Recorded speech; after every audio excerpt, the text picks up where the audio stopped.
People, what's going on? If you got talk football, we are back again with another video. Today I got my boy Deo in the building. Deo, what's going on, man? I'm good, man. Yeah. Good news on the horizon. There you go. Really Good good news. news. No, go ahead. No, I said good news, man. I'm just look, I'm happy, man. I'm happy. It looks like we're gonna get some stuff done before the window closes. That's all I care about right now. Yes, Yeah, we yes, got yes, the yes. Here You Go. We got the David Ornstein bomba. If you haven't heard, Mikel Merino to Arsenal is done. Arsenal have agreed a fee for Mikel Merino earlier today. We're going to be talking about that. We're also going to be talking about potential swap deals for none other than Adamola Lookman, which was circulating earlier today. There's still reports about there's still reports about what do you call it? Why did I say Ben White for a second? Jacob I meant Kivior. Ramsdale. There's situations with Kivior. There's situations with Eddie Nketiah. There's just so much Arsenal news today that we gotta get in touch on everything. So as you guys are coming into the stream right now, do me a favor. Please do hit that like button. Please do hit that subscribe button.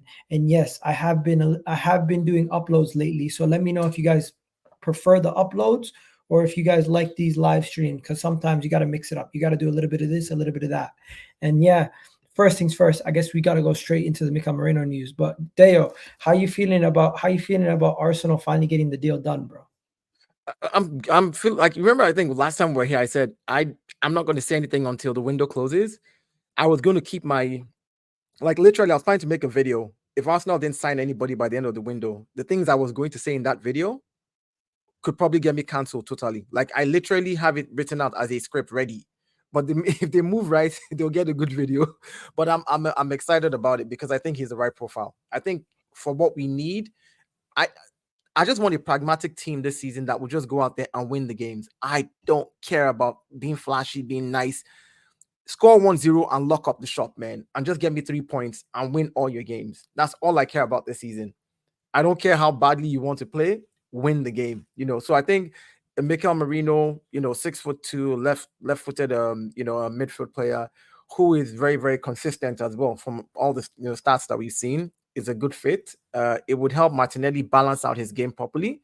It would also help Calafiori at the back. I mean, if we have that back for Merino, Declan Rice in front of our back four, and Odegaard in midfield, I don't see how you want to do anything. And if you want to get defensive, we throw in Thomas Partey, Merino, and you have Calafiori in the left, and then you have and Rice.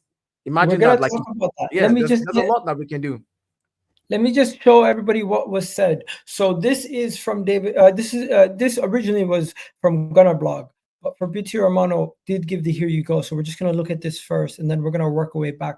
So Mikel Merino to Arsenal. Here we go. Verbal agreement in place for the Spanish midfielder to join the Gunners. It's a 32 million plus Euro. 5 million add-ons. Sorry, 32 million euros plus 5 million add-ons with favorable payments to Arsenal and the contract until 2028. 4-year Arsenal, contract. yes, I will get there. Don't jump the gun.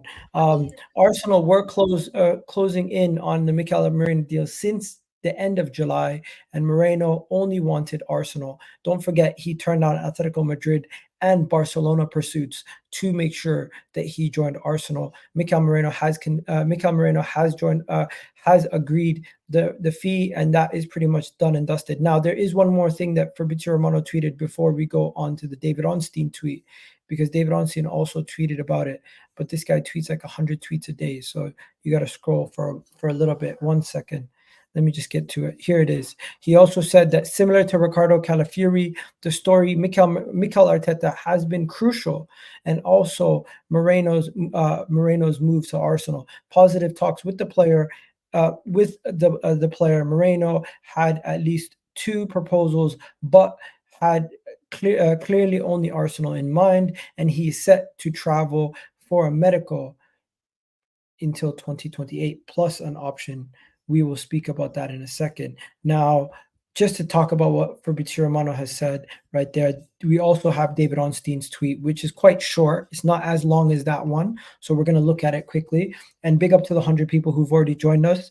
Arteta Arteta and Arsenal get their guy. Arsenal strike an agreement in principle with Real Sociedad to sign Mikel Merino for 33.5 million, he says. Not 32, 33.5 million plus 5 million add-ons. That is the exact fee that Arsenal will be paying, right? Personal terms were already done for the 28-year-old, and it is a 4-year contract plus an option for a fifth.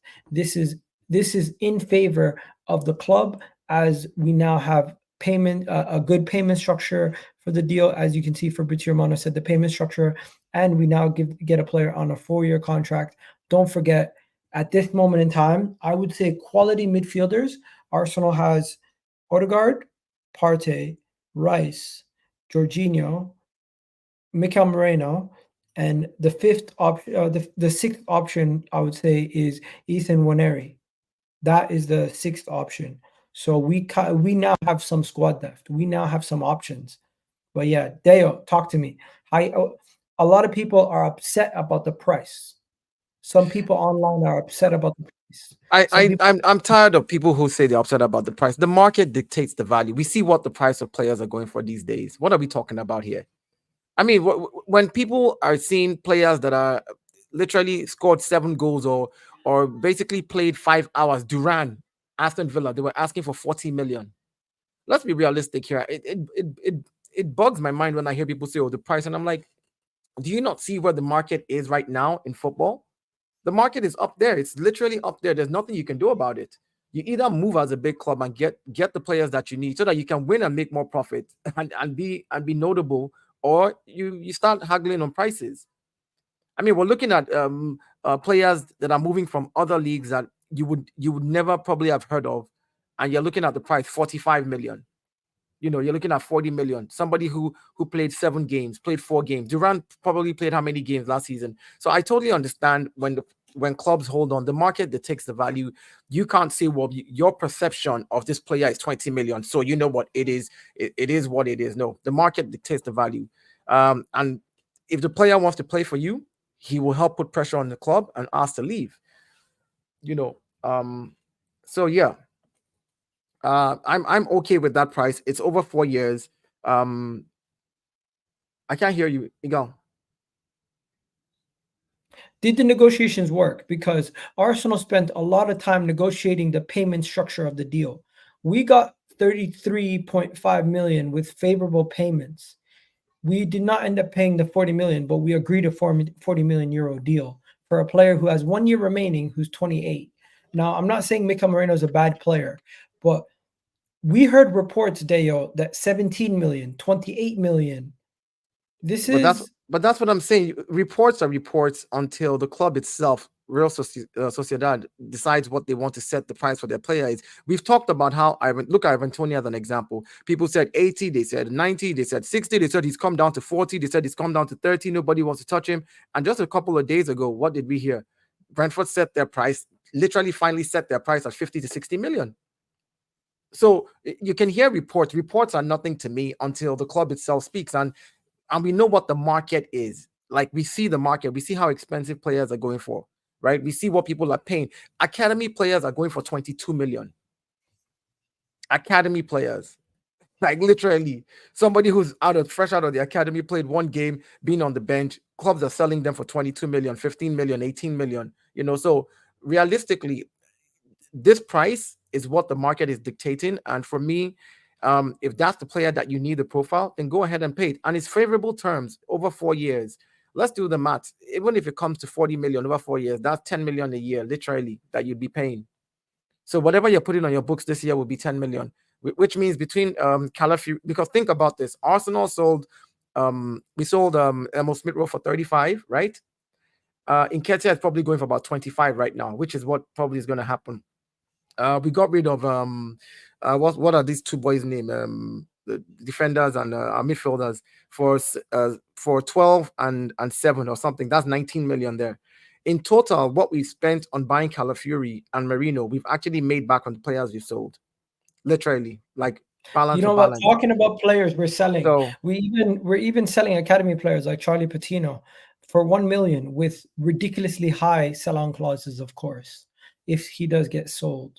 there's a high sell-on clause. But Deportivo La Coruña sealed the deal for Charlie Patino. You're seeing deals for many different players. But right now, everyone's talking about Moreno. They're talking about how many duels this guy wins.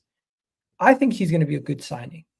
I don't doubt for 1 second Mikel Merino is going to be a bad signing, because a lot of people keep saying, oh, Mikel Merino, there's people underwhelmed by it. I personally think, what are people expecting? We're not going to go and sign a Declan Rice every window. The point is that there's a silly mentality about people thinking that unless you're buying a particular player, that is, it's like saying we just go out there and just buy somebody because they're good, or because, and then the price is high, so that means he's going to get us the league. No, the truth is there's not much difference between us and City when it comes to quality for quality. Let's look at last season as a good example. I don't want to hear any story about. I'm looking at the table. I can't believe a Liverpool fan telling me Moreno's meaty. He would play over Gavin Birch at your club right now. Look, Liverpool fans should just be quiet. FSG is going to screw you guys. You guys better go deal with your owners. But I wanted to say something, Igal. There was not much of a difference, right? We lost the league by 2 points. I keep saying this. Oh, did we lose him?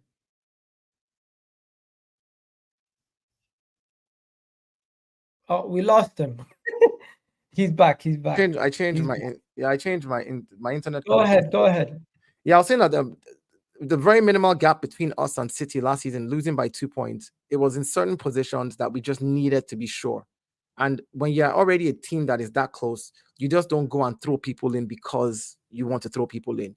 You have to address the issues. And our left side was the issue last season. We've seen more of a balance this season with how we played in preseason and how we played against Wolves. There's more of a balance on that left side right now. But bringing Mikel Merino in on a long-term basis will give that left side a balance, which would allow teams to not fully focus on the right side, freeing up Bukayo Saka and the likes, and Ben White with the overlaps and underlaps, or whatever it is that he does best on that side. So my thing is, we just need to have a balanced squad, because we're not far away from them. A balanced squad, and we get a striker, or we get a winger that can also play as a striker. Somebody, for me, that would be the perfect person, person that can play in the wing and as a striker. They can back up Bukayo Saka when we need them to, and we can put them in as a striker when we need to get Kai Havertz out of there, or Gabriel Jesus gets injured, or whatever the case is.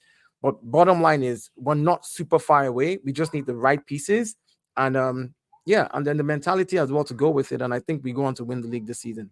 City getting Gundogan on a free. What is that last word? What is he trying? Is he insulting us?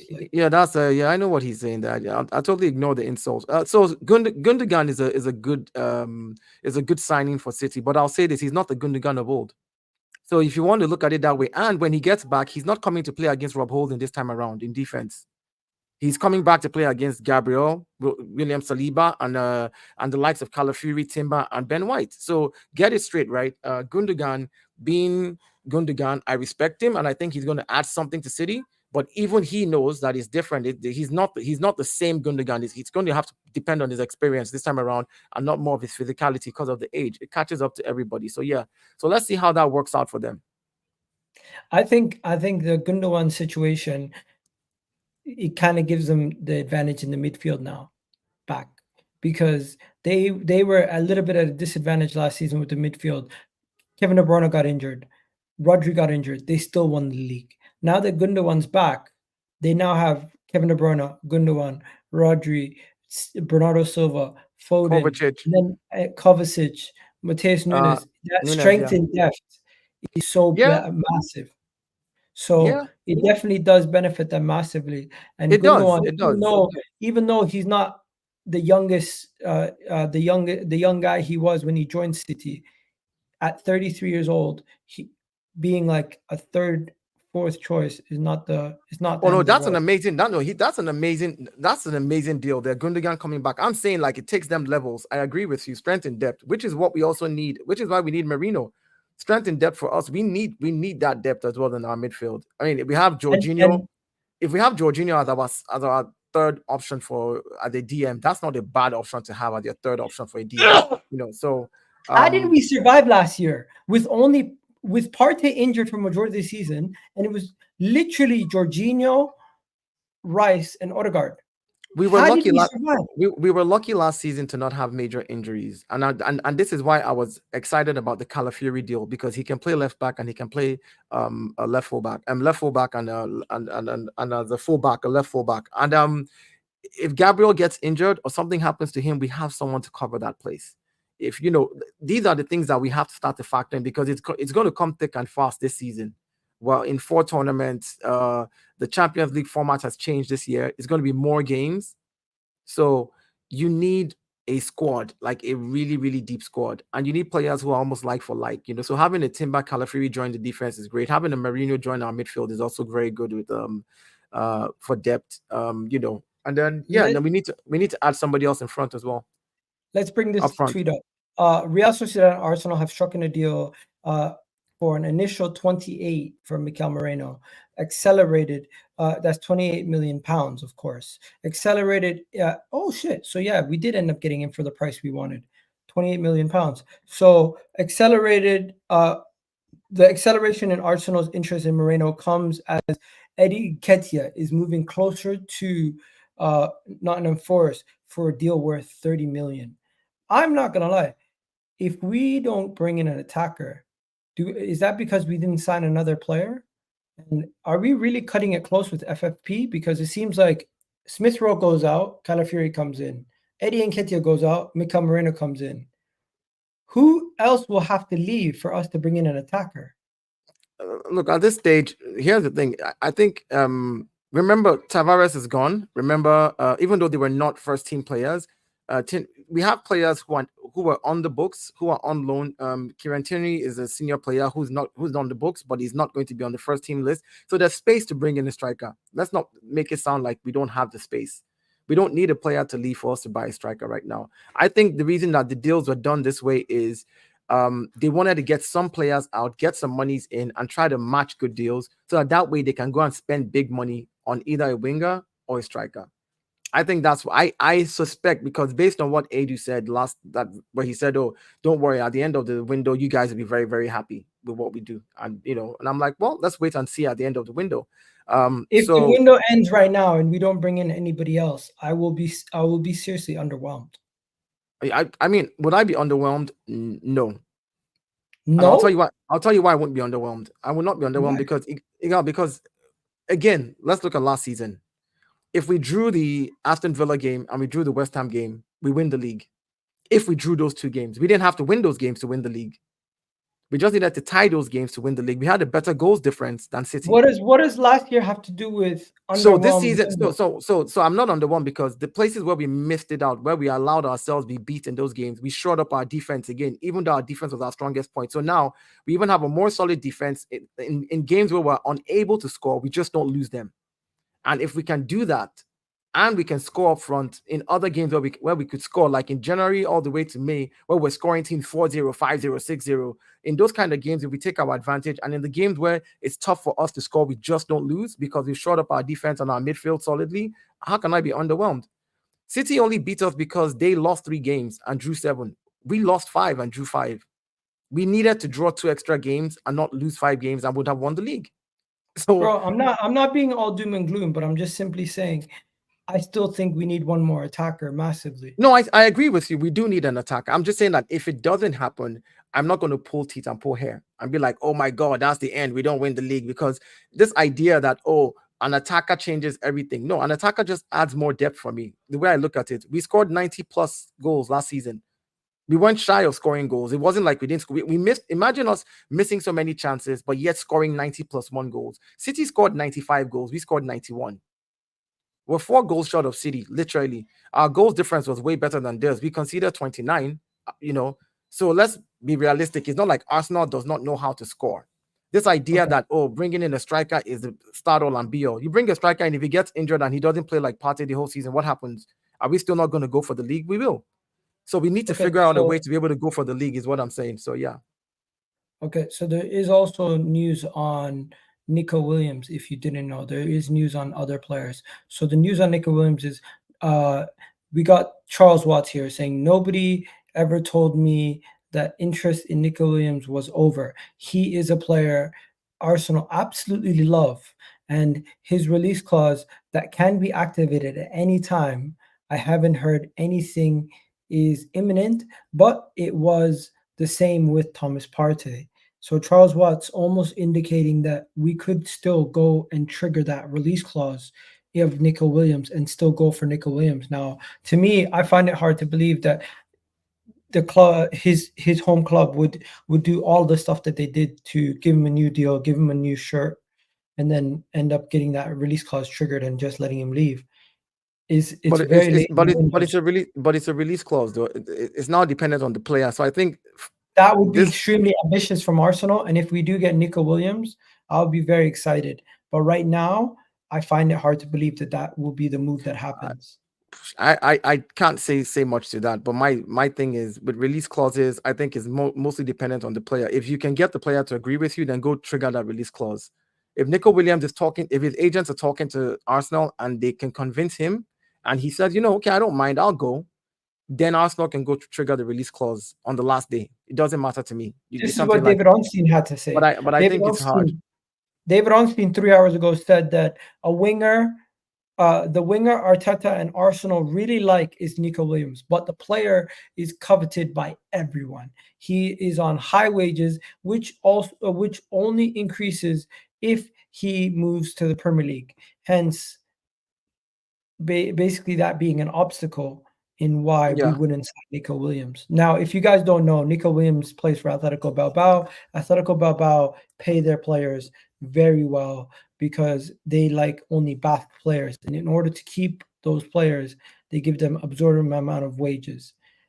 You even have rival fans saying they have to stop Arsenal from getting Nico Williams. Because if we get Nico Williams on top of the players we already have, everybody knows that will be a problem. But his wage demands, I've heard, are upwards of 250K per week. As right now, he's already at 200K. What is he on right now? He's already on 2K. I think he's like 200. He's on 220. 220 thereabout. He's on 200K a week in euros. So if he was to join the Premier League, that would be like he would want at least 200K in pounds, obviously. So that's Jesus type money. Gabriel Jesus is on those kind of wages right now. That's the second highest paid player at our club.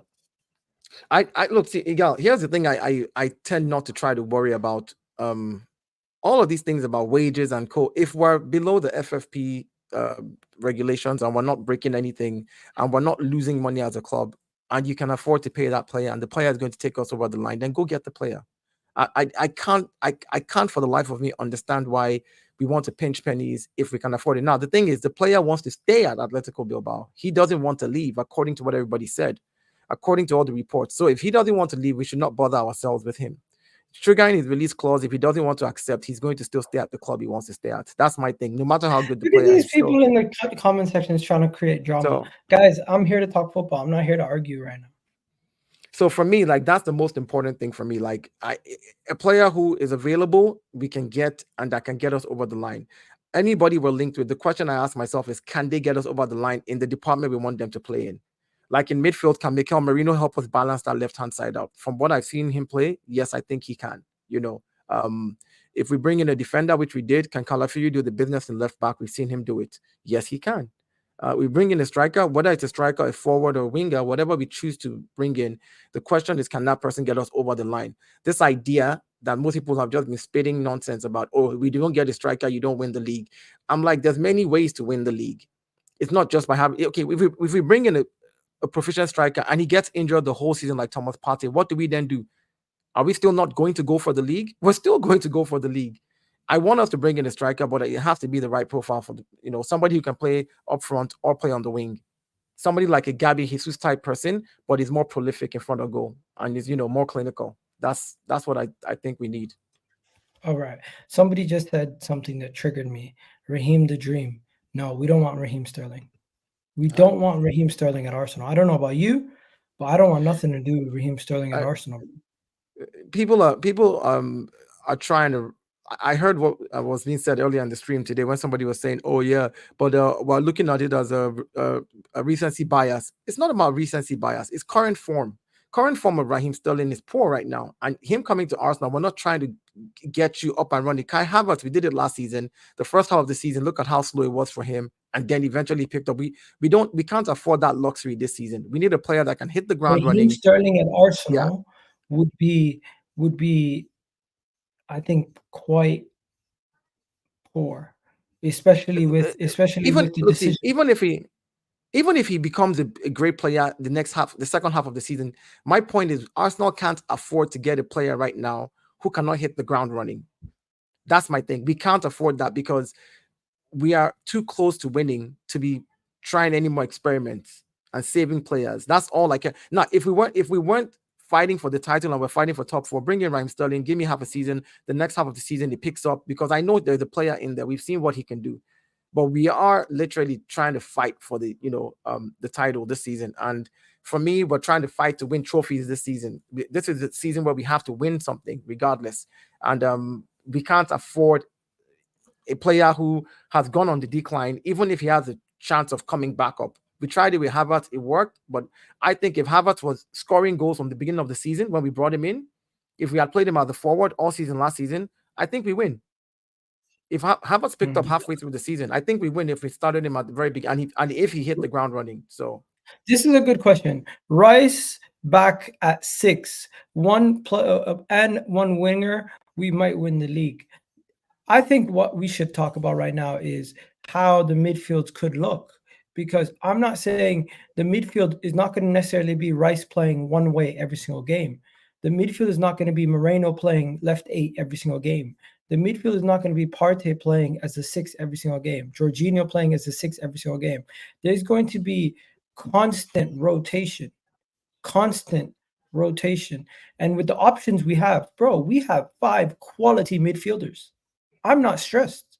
Before, I used to be stressed. If somebody's out, we're one injury away from our midfield being a shambles. Now, we got decent cover. Look at this. You got Odegaard, Partey, Rice.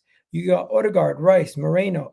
You got Odegaard, Partey, Moreno. You got Rice, Odegaard, Jorginho. Then you could also put, or you could also do Partey, Moreno, Rice. You could leave Odegaard out and try to get somebody else in there like Fabio Vieira.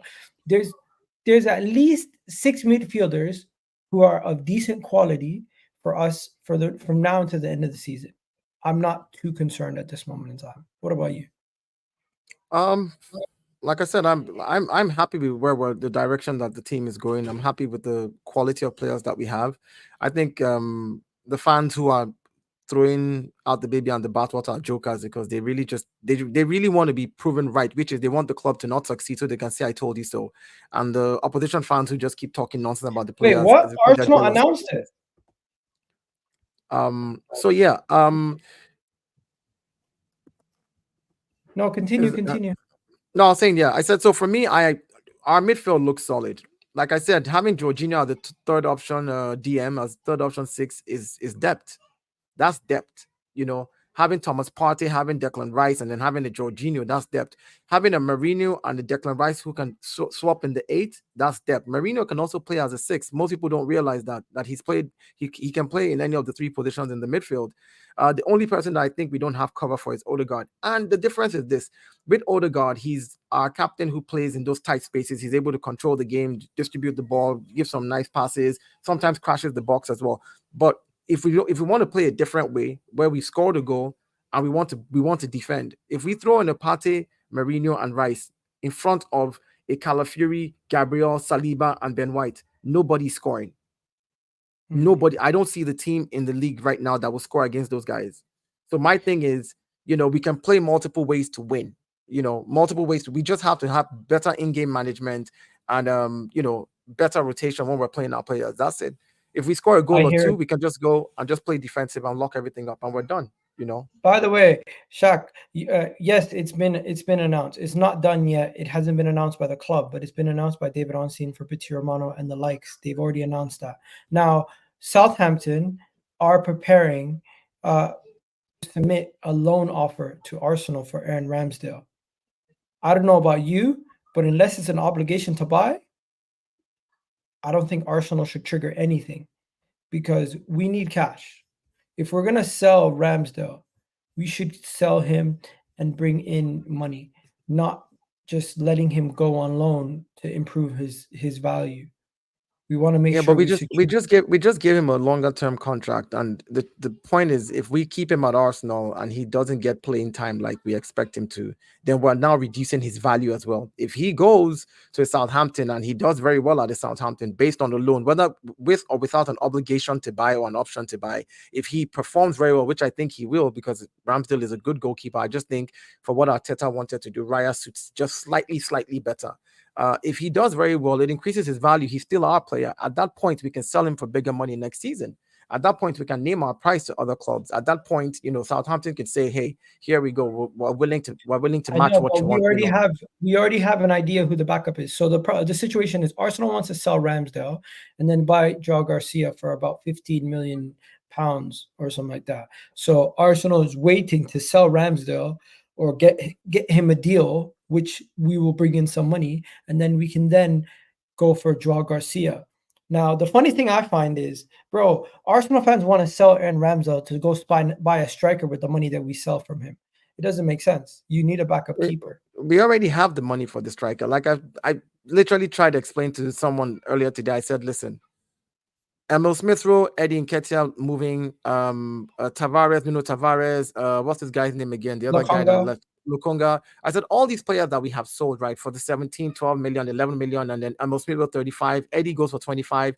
That's already about 60, 70 million pounds. The players we have brought in, Calafiori and But Merino Arsenal right are not now. going to go for a striker this No, window. no, I know, but here's what I'm saying, Igal. What I'm saying is we have, and remember, Emil Smith Rowe is full profit because he's academy player. So will Eddie Nketiah. So we're not really, but we're literally making we're breaking even on the players we brought in and the players that we've actually sold, which means we haven't spent anything, more or less. Okay, but let me give you a theory. My theory, we do have money for a striker. My theory is Arsenal won't spend money on a striker this summer, but will wait next summer to go get either Sesko or Gyökeres after they have another good season.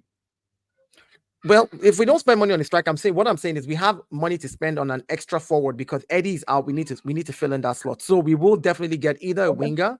Yeah, we will definitely get somebody has to come in because at the end of the day, we can't only have Havertz and Jesus. Could that somebody be Adamola Lookman? And would you take him?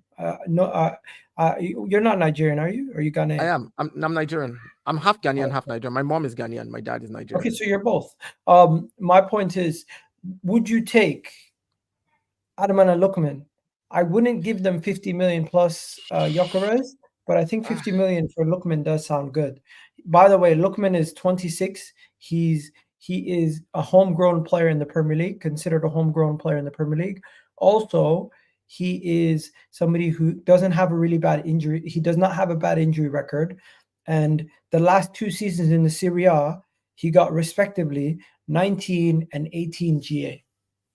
Here's the question I threw to myself. Could he be the African Trossard for us? This is the question I threw to myself. I'm going to say this again. Does he get me over the line and win me the league? When I put him in the team and I put him in games and I look, he definitely gives you backup for Saka. He gives me backup for Saka, but backup and for he not could backup. even push Martinelli and Trossard. I agree with you. My point is still pushing them back up for Saka. Does that get me the league? You agree with me that this is a better signing than Sterling and all those other Mudriks and all that? Of course. But my point is, does this still get me the league though? That's the question you got. Look, I don't care whether you're better than the Mudriks. I don't care if you push Saka or not. I don't care if you're backup. I don't care if you're. I think this guy is a game changer. My question is, does Lookman enter this team and in games where we're not able to score, we bring him on? Is he able to change the game and give me the league? If he is, then I want him. I want a player that can change. Aston Villa away last season. I think if we had a player like Lookman coming off the bench instead of Eddie Nketiah or Nelson, it would have made a difference. West Ham in the League Cup, for example. If we have a guy like Lookman as a rotation option that can play when Saka's on the bench for a League Cup game, we could maybe go win more domestic cups also. I hear a shout for Lookman. I'm not saying Lookman is not good. Don't get me wrong. My question to myself, which is not even to you, to myself, I always ask myself, does this person get me over the line? And I'll say it again in a better way. From like, here's the question that I like. the way I think about it. Here's the way I think For about that kind it. of money, wouldn't you go for Eze? So what are the other options for this amount of money in that same position that are either better or at par with him? And then I weigh which one I think suits the final profile that I'm looking for. If I'm going to spend 50 million on Lookman and Eze is 65 million, I know it's 15 million extra. Or Eze is 16 million on his his release clause has elapsed, I think, if I'm not mistaken. But if I can get Eze for 60 million, he's prem proven. I'd rather go get him because I know that he will hit the ground running. And I know Lookman is a good player. Don't get me wrong. He's a quality player, but we have to factor in that he's coming from another league and it'll take him a few games. Even though he's played in the Prem before, it's still going to take you a few games to adapt because you've been in the Italian league for a while. You've played at a certain pace for a while. So you're going to come back now and you're going to need to get a few games in for you to be able to, just literally, become the player that you need to be. So can we afford those few games? Can Arsenal afford to have any of our players not firing on all cylinders this season? We can't. We can't afford it. Because look at last season. One loss to Aston Villa in the second half of the season, and that was the end of the league for us. That one loss. So we can't afford to have players not firing 100%. Even though whether it's because they're adapting or because they're just picking up, because they're coming from a different league. No, I would rather, if there's anybody else, same quality like him that can give us the same thing, that can hit the ground running, I'd rather go for that player. Let's see what the people in the comment section are saying, because obviously we want to hear what they're saying. People are saying, bring Lookman. I'd rather him than nobody. Right winger is one we should go for. Raheem will it be? No, I don't want Raheem. Some people agreeing with you. I think overall, this is Edu's fault. The financial direction is incompetent. They had the whole summer, the whole season to determine what we need to go and get and who should stay. No excuses. Rodney. This is the funniest comment you made in the long time, and I'm going to respond to it this way. When you put a player up for sale, if no club comes for him, what are you going to do at the club? Because it was clear that players wanted to leave. It was clear because, for example, Eddie Nketiah had agreed terms with Marseille, which means that Eddie's agents were talking to Marseille. Arsenal knew that, and if Marseille turns around and says we don't want to pay what you said as the price, what do you want? What do you want to do? This is business. So to say that it's incompetent is just a joke. It's a joke. It's when people don't understand that you can put your player up on the market for sale. If nobody wants to come for him, you have to find an alternative, which is what clubs do. The window is not closed. It's not like we haven't brought in players to fill positions that we need to fill. We knew that our left back last season was our weakest point. We shored that up. We knew that our left midfield was a problem. We've shored that up now. Goal scoring was not a problem last season, so let's stop this. Do you want Rafinha? I'm not a fan of Arsenal. Rafinha. That Arsenal was not scoring last season. Let's stop this pretense. Goal scoring was Rafinha not an issue. over Lookman. Is that Look, like I said, man, for me, a lot of these players coming in from a different league, they are quality players. Will they hit the ground running? We can't afford 3, 4, 5, 6, 7 games. Rafinha has been asked at Barcelona. That's my point. Like, we can't afford 3, 4, 5, 6, 7 games where we need a goal and we bring them in as a sub and they're still trying to get their feet in the Premiership. Like, we can't afford it. We need players either from the Prem who have already done it and are ready to hit the ground running if we want to go on to win the league this season. We can't afford any players that, yes, they're quality players. I rate them. I want them. But this season, if I'm going for the Prem, I can't afford to take that risk. Wait. Fabrizio said Arsenal are not interested in Lookman. When did he say this? Look, people, I don't know. I haven't seen it, but if he did say it, well, fine. What do you think about people getting mad about Arteta getting a potentially new deal? And every single day I go on a stream. The question is, if Arsenal don't win the league, do you have to sack the manager? Like, it's getting boring. Look, any team that the reason they want, if your rivals want you to sack your manager, is because your manager is doing something that scares them. Because literally, if your manager is crap, they will never tell you to sack him. They'll be like, keep him, man, because they want your team to be crap. And this is why I laugh at rival fans when they say, "Oh, Arteta needs to be sucked," and I'm like, yeah, I have a standard that I've set for Arteta. You got to win something this season, or we need to start looking at him seriously and figuring out what to do. But when rivals say it, I know it's because they are petrified of what he's built. They are. Because if he was really a bad coach and we were coming 12th and we're coming 9th, they'll be like, keep him. They won't say sack him. They won't. So rivals, say what you want, man. I know your game. I know your game. So yeah, I can't seem to find the thing. But yeah, you're 100% right. You're 100% right. I don't know why you guys keep saying searching for me. I'm not into this whole drama stuff, man. I got a couple more minutes before we gotta go. But what else is there that we need to talk about? Have you seen anything that I haven't mentioned that we should discuss? People in the chat, let me know. The Champions League draws tomorrow? Is it tomorrow or is it next week? Champions League draw. Let me see. I'm not sure if it's tomorrow. I haven't actually looked that up. Oh, we play Aston Villa on the weekend. You want to talk about that quickly before we move on? Yes, Aston Villa at the weekend. Bro, did you see the Unai Emery Arteta debates everywhere? That's nonsense. People just need to stop it. People just need to stop it. There's no arguing about it. Unai Emery, let's just call a spade, has 20 years. Arteta has had 5 years. Unai Emery is a better manager because he's won things. But if you're talking about a more pragmatic, like dynamic manager going forward, you're talking about Arteta then. Arteta has a higher ceiling than Unai Emery. It took Unai Emery 10 years to win his first trophy as a manager. Arteta had already won a trophy in his first year as a manager. So if you want to start looking at facts and looking at certain little details, overall, you can say Unai Emery, because of what he's won in multiple clubs, he's been in different leagues and he's done it at the highest level. So let's give the man his flowers while he's alive. I'm not going to have that argument and compare both of them. People just want to have conversations for conversation's sake, and sometimes it gets really boring. So yeah, if we're talking about to sack Arteta, then crumble, 100%, 100%.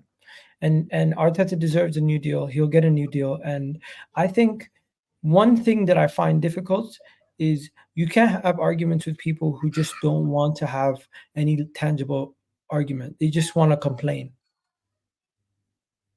They just want to complain and yell and scream. Like, do you know what happened this week? Earlier this week, it was get the Mikel Merino deal done by any means necessary. I don't want to hear it. Get the deal done. Guess what happens when the deal is agreed today? Guess. Oh, he's a meaty player. He's a meaty player. Why are we getting Mikel Merino? It's way too expensive. It's too expensive. Why are we paying this amount of money? What about this? What about this? What about this? What about this? What about this? Let's play a role play quickly. Eddie Nketiah, the deal doesn't get done. We should have sold him. We should have sold him for 27 million. We should have sold him for 17. Yeah. Now we're gonna get 30. You gotta be honest. You gotta clap your hands. You gotta give respect. Like I was one of the people who said sell him for cheaper and just let's move on from this whole saga. And if you can get more. Kudos to you. Like applause. I will never sit here. Like my thing is, if you want to grow as a big team, you want to show that you're a big team and you're a big boy, you got to start acting like a big boy sometimes. Sometimes you might need to cut your losses. Sometimes you might need to be patient. Now, Edu and Arteta and the board have showed that they have a lot more experience in running the club than I do by being patient and realizing that they can get a better deal somewhere else. I don't know how many clubs they're talking to. We can only know what the reporters tell us. When Fabrizio comes out and says, oh, Marseille are interested, maybe while they were talking to Marseille, they were talking to Bournemouth, talking to Nottingham. They were probably talking to 4 or 5 teams. Nobody knows. So just because it wasn't mentioned then didn't mean that it wasn't in the works. Agents are like, they're like the shadiest people. Agents can be talking to 15 teams, making calls every day. I've seen some agent, like in other industries, when agents are trying to broker deals, they're trying to find more, and we know that's what agents do. So we don't know what his agents have been up to, but if they can get more, David Ornstein and Fabrizio Romano are going to be busy on the final days of this window because Arsenal have still a lot of work to do, my friend. We still have a lot of work to do. Before we go any further, let me just check if I've spoken about everything. We spoke about Nico Williams. We spoke about Ramsdale. Arteta's contract. He's going to get a contract. There is one more thing. We don't sign a striker, but we sign a winger who's a backup. People are going to spin it as in Arsenal still haven't improved. Do you think we can improve enough, like Martinelli, Saka, Declan Rice, Saliba? Can those guys improve enough to win us the league before we talk about the Aston Villa game? I think this team. So, like again, the team that ended last season were just 2 points away from Man City. It ended on the last day of the season for us to know the final result. Yes, City was going to edge it. They had a game in hand. But this team that ended last season was just 2 points away. Will they improve? Yes, because year in, year out, they were a young team. They have better experience, you know. 1 second. Big up to you, Kabuti. Big up to you, Kabuti, in the building. He's saying, if Nottingham Forest don't buy Eddie Nketiah, Edu passed on 25 million, right? Yeah, he has. He passed on 25 million twice. But the deal is done. The deal is pretty much agreed. Did people not see what David Ornstein said? Sorry, bro. You want to continue or respond to this? No, I'm just like this whole if. Okay, if Edu sells him for 35 million, will you come and super chat $100 and say, £100 and say $100 and say, yes, Edu, you are the man? Like, it's funny. Like, look at this. These deals are going to get done somehow, somewhere. And if they don't, we need to move like a big club and do what we need to do. David Ornstein is not somebody to tweet something that is not true. The man said that Nottingham Forest are close to agreeing with Arsenal for Eddie Nketiah, progressing talks for the 25-year-olds, personal terms plus top striker candidate. Negotiations continue. 25 million rejected, but Arsenal want 30 to 35, and I think we will get the 30.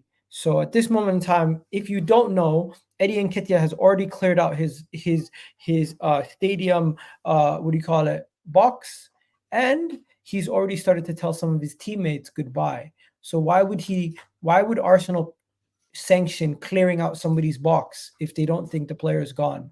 Also, why would the player be saying his goodbyes to his teammates if he doesn't think the deal is done? I think this deal is further along than we know, and that's why David Ornstein's giving us hints, because I think this deal is happening. Sometimes these deals are the position where it's just a few things, like they want lawyers to look over papers, they want to make sure there's nothing hidden in the contract, and those things might take a couple of days. And in those days, everybody's just speculating and just talking nonsense. The reason why people are speculating is because, did you see Fabrizio Romano versus David Ornstein? This whole saga has turned into Fabrizio Romano versus David Ornstein. David Ornstein tweeted what I showed you about Eddie Nketiah. At the exact same time, almost the exact same minute, you had Fabrizio Romano tweet a similar thing about Santiago Gomez to Bournemouth. Now, what you need to know is Feyenoord want they've spoken about 60 to 100 million for Santiago Gomez, and Nottingham Forest is submitting 30 million euros. Are they stupid? Never going to happen. Alhamdulillah. Anyways, what do you think about this, bro? Oh, well, look, it is like I just think that a lot of times, like I said, for me, all of this is just the crazy part about the transfer, where everybody wants to just spin their mouth. If Nottingham Forest have 30 million improved package for Santiago, from Feyenoord, if they want to go for him, and that's who they really want, then they shouldn't be doing the deal with Eddie Nketiah. That might just be a deal that they're hoping that they could break through to. And if they're unable to break through to it, then they'll probably, now we know you have the money for Eddie Nketiah. Like, you can't tell us you don't have the money. You know when people question me in the chat? When people question me in the chat, I have to bring them receipts. So when people say, God, what are you talking about? How do you know that they cleared out the box? Well, this is how I know. There's people out here who work in the stadium who've been paid to go clear out the box, and they took a photo of it as they're taking the stuff out of his locker, and you got people reporting that Eddie Nketiah's executive box at the Emirates Stadium was cleared today. He's going. Surely we bring someone else in after that. Obviously, that's just the person giving their opinion. But the fact of the matter is that Eddie Nketiah's box at the stadium is being cleared out. Now, who said that? Eddie Nketiah said goodbye to his teammates. None other than Camden, some account on Twitter called Camden AFC, well known with some of the players in the stadium. So we'll talk about that in a second. Obviously, you can question that, that could be a questionable source. But this one comes with photo, and I think there's video evidence also, but they don't want to show the person's faces that are employees, so they just took a screenshot of it to post it on Twitter. So that is where my evidence is coming from. People are saying, I hope it's true. It's a good sign. Yeah, it is. Guys, how do we have 200 people and we not even have 90 likes? Come on. I don't ask you guys to like the video throughout the whole video. I let the video flow, but I need you guys to do me a favor. Every single one of you guys right now, please like the goddamn video. I think that would help out massively. So stop moving like Eddie Nketiah transfers and just go like the video, please, you guys. Yeah, you're moving like Eddie transfers. I just want to see. I did do 2 videos. I mean, I did do 2 things lately. So I'm hold just on, gonna Igal. So let me just answer this question. He just showed you pictures of them clearing out Eddie's box and the person who tweeted it, and you could see clearly in the things that they were carrying that some of them were pictures of Eddie himself, like with his number at the back, probably that was in his box. And you're still asking, how do you know it's Eddie's box? It's you, yeah, man. Jeez. You can literally see the photo of Eddie and Nketiah holding the football. The properties that they were carrying. Yeah, okay. I think people are just mad, bro. I really do think people are mad. Like, what's the issue? Yo, wait. We just got news on Eddie and Nketiah. It's done? Did we just get an update? Am I tripping? What? Man City just signed somebody? What the hell's going on? You know what? This transfer window is crazy, bro. This transfer window is crazy. What happened? The transfer window is crazy. Chelsea are beating the Napkins 1-0. No, 2-0 right now, I think. They're playing Serviettes. Serviettes now. Noni Madueke just scored a second goal. The first goal was in Kunku, yeah. They're playing Serviettes, tablecloth or whatever the name of that club is. Who's number 38? I just seen some guy on Chelsea miss an open goal twice. What the hell's going on? Anyways, enough about Noni Madueke and his balloon celebration. That shit's annoying. Let's just end it off here before we go any further. We're going to talk about the Aston Villa game. Yeah, we got to talk about the Aston Villa game. Finally, Aston Villa, Arsenal this weekend. What are you saying, bro? Aston Villa got a really strong midfield. They got a really good team now. This is going to be a tough game. They usually win against majority of teams when they play at home. Aston Villa's record at home is crazy. They beat Man City and Arsenal last year. Head to head, we also have a tough record against Aston Villa. We've beaten them 16 times. We've lost to them 7 times. We drew to them once, and in the last couple of games where we played them, they got the advantage of us. They beat us the last 2 games. We beat them 4-2. Then we beat them 2-1 the year before. So 2022-2023 season, we got the better of them. But once again, in the 2021 season, they beat us 1-0, if you remember. They beat us 3-0 back when we were shit in 2020. So Aston Villa has been a little bit of a bogey team for Arsenal. You know what I mean? And Aston Villa are a really good side. Just think about it. Who do they have in their midfield? They got Amadou Onana. They got Morgan Rogers. They got Bakar Kamara. They got Tielemans, McGinn, Dundonka. Bro, these guys got a decent squad. And they signed Ross Barkley too. They got a decent midfield. It's just I don't rate their attack as much as I used to. It's literally Ollie Watkins and Leon Bailey, and that's it. Yeah. So here's my take on this. I think that this Arsenal team is good enough to go there and get a victory. The only thing that I look at is this.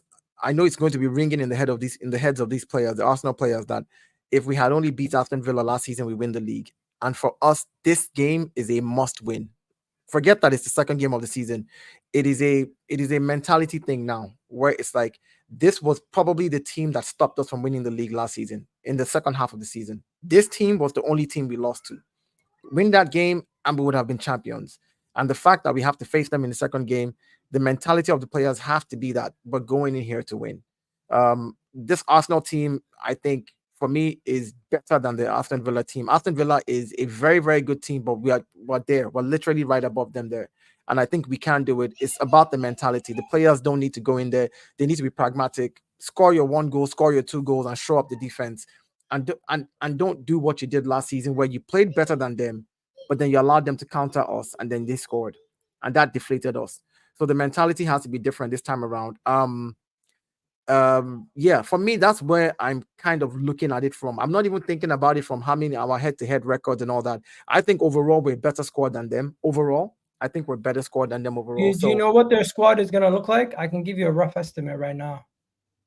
Let me show you. So this is the rough estimate what their squad's going to look like and how they might set up tactically in this game. You're going to have Martinez in the back, Konsa and Torres center backs. The left backs and full backs are going to be Cash and Digne. Midfield trio is going to be McGinn, Onana, Tillemans. The wingers are going to be Rogers and Bailey, and you're going to have Watkins up top.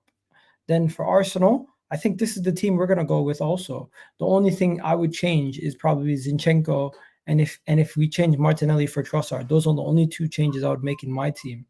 But everything else I would keep the same. You got Raya, White, Saliba, Gabriel Magalhaes, Zinchenko, Rice, Partey, Odegaard, Saka, Havertz, Martinelli. I don't want Zinchenko in this game. Play Timber or KVR. Yeah, but we've said not Timber or KVR. I'd play Calafiori or Timber. But also you have to remember, Arteta has said this already many times, that the reason he wants those differences in our defense is for different games. So of course, in this game, he's not going to be stupid and be like, I'm going to start Zinchenko, knowing that Zinchenko against the Bailey is not going to work. So defensively, offensively, what Zinchenko offers going forward is what we like. But against a team like this that might attack as well, because they do have the capacity to attack, it's a team where you need a more solid defender. So Calafiori for me or Timber for me would be the person who I'd play in left back. And if I wanted, once we score first and everything is packed up in there, I don't mind at that point bringing in a more defensive player as well in the midfield and taking out. I'm serious. Like if there's 15 minutes to go or 10 more minutes to go, I'll take out Odegaard. I don't care, captain or not. I'll be pragmatic. I'll bring in another somebody who's also solid defensively. I'll probably have Calafiori and Timber on the pitch at the same time. As in literally, I'd have Calafiori in that set right in front of the defense. I'm sorry, I said in front of the defense. Timber right in front of the defense with Thomas Partey and Declan Rice. I have those 3 sitting down there for the next 10 minutes till the game is over. They have Kamara and Mings out. Nothing really missing there. Tomiyasu, Tierney, and Vieira. We're not really missing much there. They're saying Arsenal have won 7 of their last. Arsenal have won their last 7 Premier League games. I think we've won even more. Yeah, actually, since the Aston Villa defeat at home, Arsenal are winning both halves. Yeah, we won 6 out of our last 7 games. We won both halves. And then you have, what does it say here? We've kept clean sheets in 5 of our last 7 Premier League games also. Yeah, we ended the season strong, but it wasn't enough. It wasn't enough. The computer has picked Arsenal to win 2-1. You know what? I'm going with a similar scoreline. I'm going 2-1 Arsenal also myself. I'm going 2-0, and I think we can score. I think we can keep a clean sheet. I really honestly just want us to this season just be pragmatic. I really don't care much for flair. I don't want to see any fancy nonsense. If you go in there, just score your goals. Be clinical. When you get your chances, take your chances. I'm glad we have many ways in which we can score from, which is what I love about this team, because people just keep saying open play goals, and I'm like, yeah, that's one way to score. You see the reaction everyone has now that Onana's on Aston Villa. They respect him more now. Yeah. We were telling them, they didn't want to listen. It's so annoying, bro. Yeah, so like for me, I think like I said, for me, left back would be Calafiori for this game, and only because an ACL injury for Timber, like even though he's now playing, you just don't rush players like that back, and that's very, very true. Like you just don't. Yeah, I need that clean sheet. Yeah, I don't think we keep a clean sheet in this game though. I think we keep a clean sheet in this game, but we have the capacity to 2-0. Yes, we have the capacity to. We're a different beast in defense this season. we're different beasts. And I think that first game against Wolves, a lot of the shimmies where we make individual errors that players made, like mispassing, giving away loose kicks and passes. I think that they would have worked on that, and they need to shake that off. Would you start Martinelli or Trossard? In this game, I would start Martinelli. And I'll tell you why. I'll start Martinelli because I need those running behinds. I need those direct runnings at their defenders. I need them to be under a lot of pressure. I need them to commit and give us set pieces on the edge of the box. I need them to commit and give us corner kicks, which we're good at scoring from. So I will literally have Martinelli do that, and I'll let him know, look, dude, I know your decision might be bad in the final third, but just run at these guys and get us into those positions that we're good at scoring from as well. You know, whether open play or set pieces, a goal is a goal. I don't care what anybody says. So I'll start Martinelli first. Anybody in the chat right now watching this, do me a favor. Let me know your score predictions, and also make sure you like the video. I want to get to at least 150 likes. Dario G, you're wrong about that. In the last 13 games, Havertz is outrageous, though. Dario G, you said as long as Havertz is up front, Arsenal is not scoring. In the last 13 games that Arsenal has played, Havertz has contributed 15 GA in the last 13 games. So do your math. These guys don't know Havertz is balling right now. Do your mathematics. Yeah, so it's really sad because you guys just want to banter. They just want to banter and just look at him through the same Chelsea goggles. Havertz is on a crazy roll off since thing. Havertz is on a crazy roll. Oh shit. Yo, do you agree? You know what? We'll talk about that later. At this moment in time, I just want to show you this Havertz stat. Did you see the stat with Havertz? Have you seen it? Which one? Is it the 9% to 89%? To show everybody, Havertz in 14 games playing as a striker, he has 7 goal involvements, 9 goals, 8 assists. So when people say Havertz is not, yeah. And the thing about it, recency bias, right? Look at what they say. Oh, Raheem Sterling is so good. He was good at City. Just because he's bad at Chelsea doesn't mean he'll be bad at Arsenal. Take him. Oh, Havertz was so terrible in Chelsea. But now that he's good, they don't want to accept that he's good. But they want to accept the opposite. He said Arsenal will score. Oh, no, yeah, sorry. As long as sorry, Dario. I apologize. I read wrong. Sorry, my brother. You got defensive. You got defensive. It's okay. Yeah, I got defensive on my team. Yeah. Apologies, Dario. Let's go through to some one more thing that I need to see. You know, there was a rankings by what do you call it? UEFA? No, Score 90. They said these are Arsenal's best players. They put Odegaard number 1, Saka 2nd, Saliba 3rd, Rice 4th, Gabriel 5th. Do you agree with this list? I can't argue it though. I would argue that Saliba is our best player. No, you see, but that's the thing. It's that argument is in pockets though.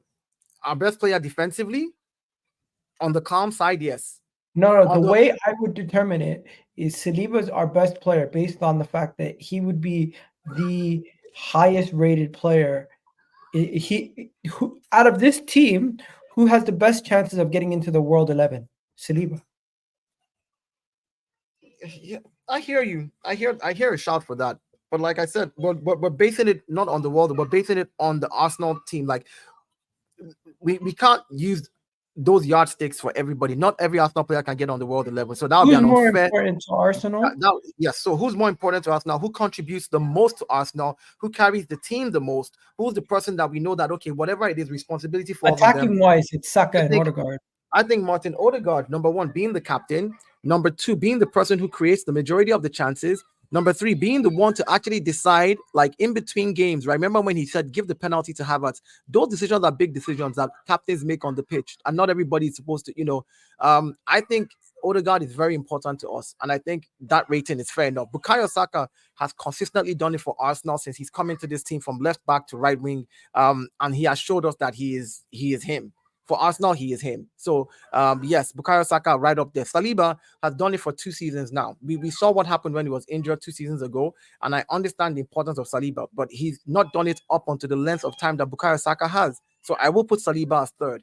Declan Rice, maybe because of his experience and the fact that he's come into a team where, we expected him to do what he did, and he has done what we expected him to do last season. It didn't get us the league, but we can raise our hands up and say Declan Rice did his job. Gabriel Magalhaes, I think it's because of his improvement.